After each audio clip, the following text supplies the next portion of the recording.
你以为你在追求爱，其实你只是在持续回避那种我不够好的感觉。上个视频我们提到，当讨好者开始停止讨好，关系会发生什么变化？但真正第一个发生变化的，从来不是对方，而是你自己的内部心理系统。今天我们要剖析的，正是这套系统中最核心也最容易被忽略的一层——羞耻裂缝。你是不是在聚会结束后会反复回想，我刚刚是不是说错话了？会不会有人觉得我不合群？你会因为给别人添了一点点麻烦，就长时间陷入愧疚，也会因为没能满足所有人的期待，迅速把自己归类为失败者。你表现得越周全，内心反而越空，因为在你的内部逻辑里，你觉得做真实的自己是有风险的，所以你只能通过持续取悦，暂时压住那种深层的不安与羞耻。你是不断在校正我这个人是不是合格的。在讨好型人格的内部逻辑里，拒绝更像是一种暴露。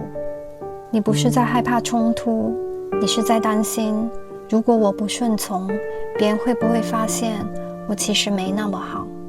于是你选择了继续讨好，因为你害怕别人的否定会让自己彻底否定自己。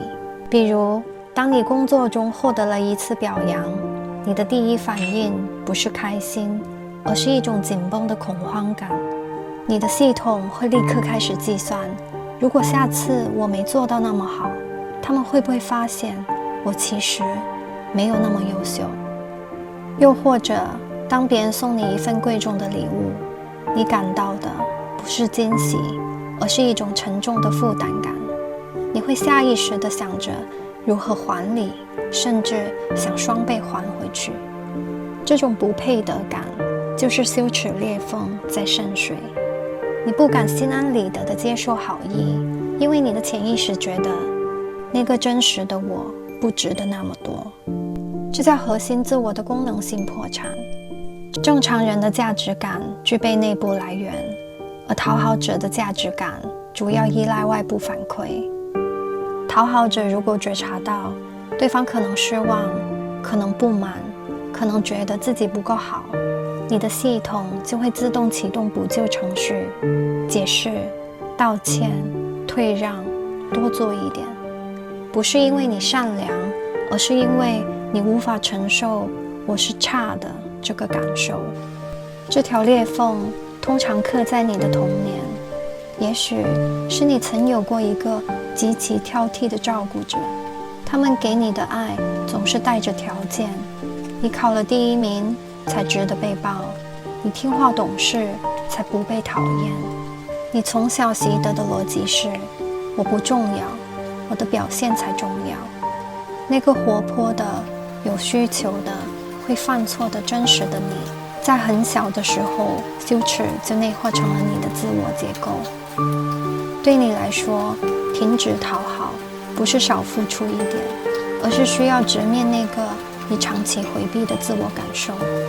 一旦你不再讨好，羞耻就会浮上来，而你的系统还没有学会如何在不取悦他人的情况下，依然允许自己存在。如果你发现自己总是在关系里莫名承担愧疚、心虚、责任，那很可能你正在替别人承受本不属于你的羞耻。关注 Lori 心理解剖室，下期我们继续剖析为什么你越付出反而越不被珍惜。